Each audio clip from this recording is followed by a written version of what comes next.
60 سال ان کے پاس مال بھی رہا، دولت بھی رہی، جائیداد بھی رہی، اولاد بھی رہی، صحت بھی رہی۔ فرشتوں نے کہا کہ مالک آپ نے انہیں دوست بنایا ہے، پر اتنا کچھ دیا بھی تو ہے نا۔ اللہ کریم نے فرمایا جاؤ آزمائش کر لو۔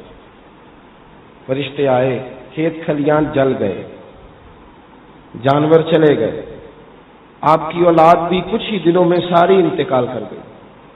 سمجھیے گا میری بات کو، باپ کا جنازہ اٹھانا آسان ہوتا ہے، دعا کریں بیٹے کا جنازہ نہ اٹھانا پڑ جائے۔ یہ بڑا مشکل کام ہے، کمر جھک جاتی۔ ساری اولاد کا جنازہ اٹھانا پڑا، پھر بیمار ہو گئے، کتنے مہینوں بیمار رہے، اتنے بیمار رہے کہ 16 سال بیت گئے، 16 سال گزر گئے، علیل ہے۔ اہلیہ گھر میں بیٹھے بیٹھے ایک دن کہنے لگی اے ایوب آپ اللہ کے پیغمبر ہیں، دعا ہی کر لیں۔ تو آپ فرمانے لگے آسانیاں کتنی دیر رہی؟ وہ کہنے لگی 60 سال۔ تو آپ فرمانے لگے ذرا تکلیفوں کو بھی 60 ہو لینے دو، پھر دعا بھی کر لیں گے۔ یہاں بھی ذرا 60 پورے ہو جائے نا، پھر دعا کریں گے۔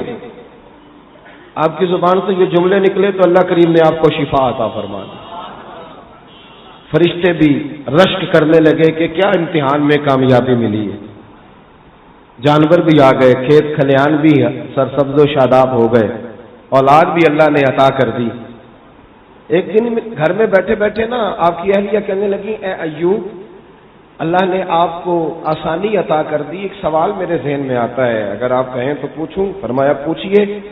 تو وہ عرض کرنے لگی یہ بتائیے دکھ اچھے تھے کہ سکھ اچھے؟ آپ فرمانے لگے دن سارے میرے اللہ کے، دن سارے۔ ہجر اچھا ہے نہ وصال اچھا ہے، یار جس حال میں رکھے وہی حال اچھا ہے۔ پر میں دن سارے اسی کے ہیں، پر اگر مجھ سے پوچھو نا تو دکھ بڑے اچھے تھے، دکھ بڑے اچھے تھے۔ اب کی اہلیہ کہنے لگی وہ کس طرح؟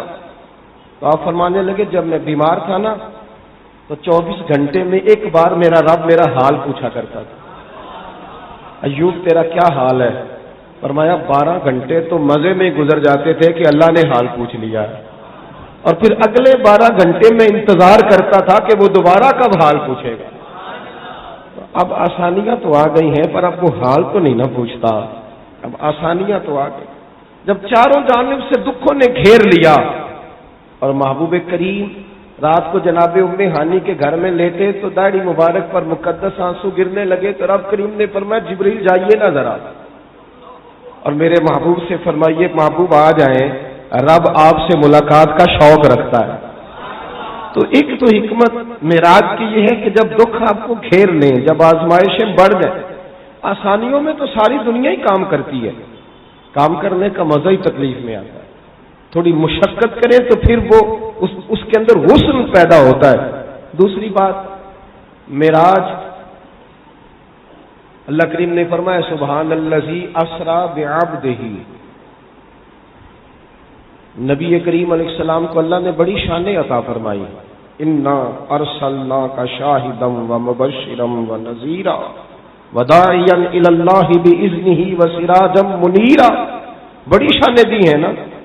لیکن جب واقعہ معراج کی باری آئی نا تو فرمایا بعبدہ، اپنے بندہ خاص کو۔ یہ حکومت کا بندہ ہے، بڑی بات ہے بھائی، یہ فلاں ادارے کا بندہ ہے، بڑی بات ہے، تو جو اللہ کا بندہ ہے وہ اس کا ذائقہ محسوس ہی نہیں کرتا۔ وعباد الرحمن الذین یمشون علی الارض ہونا، رحمان کا بندہ ہونا کوئی معمولی بات ہے؟ اقبال کہنے لگے متاع بے بہا ہے درد و سوز آرزو مندی، مقام میں بندگی دے کر نہ نوشان خداوندی، پوری دنیا کی بادشاہی بھی ملے تو بندگی نہ دے دینا کہ اللہ کا بندہ ہونا بڑی شان ہے۔ پڑھیے ترمذی شریف، اللہ کے رسول صلی اللہ علیہ وسلم فرماتے ہیں مجھے میرے رب نے اختیار دیا تھا میں چاہوں تو بادشاہ اور نبی بن جاؤں۔ حضرت یوسف علیہ السلام بادشاہ بھی ہیں نبی بھی ہیں، حضرت سلیمان علیہ السلام بادشاہ بھی ہیں اور نبی بھی ہیں۔ مجھے اختیار ملا تھا، اللہ کرے آپ کو سمجھ آئے میری بات، مجھے اختیار ملا تھا چاہوں تو نبی اور بادشاہ بن جاؤں، اور حضور فرماتے ہیں میں نے بادشاہت کو قبول نہیں کیا، میں نے اللہ کا بندہ اور نبی ہونا پسند کیا۔ یہ جو لفظ بندگی ہے یہ میرے محبوب کی چاہت ہے، یہ حضور کی چاہت ہے۔ واشہد ان محمدا عبدہ ورسول، یہ چاہت بندگی کو معراج ہوتی ہے، ہمیشہ یاد رکھنا بندگی کو۔ اور ترمذی شریف میں کریم محبوب علیہ السلام نے فرمایا تو اللہ کی رضا کے لیے جھک جا، تو اللہ کی رضا کے لیے جھک جا۔ حضور فرمانے لگے رب تجھے عزتیں عطا فرما دے گا۔ ہم نا وہ جو پروٹوکول کا مزاج بنا ہے نا آج کل، وہ بن گیا ہے بس۔ تو معراج کا دوسرا سبق، پہلا سبق تو یہ کہ دکھ اچھے ہوتے ہیں،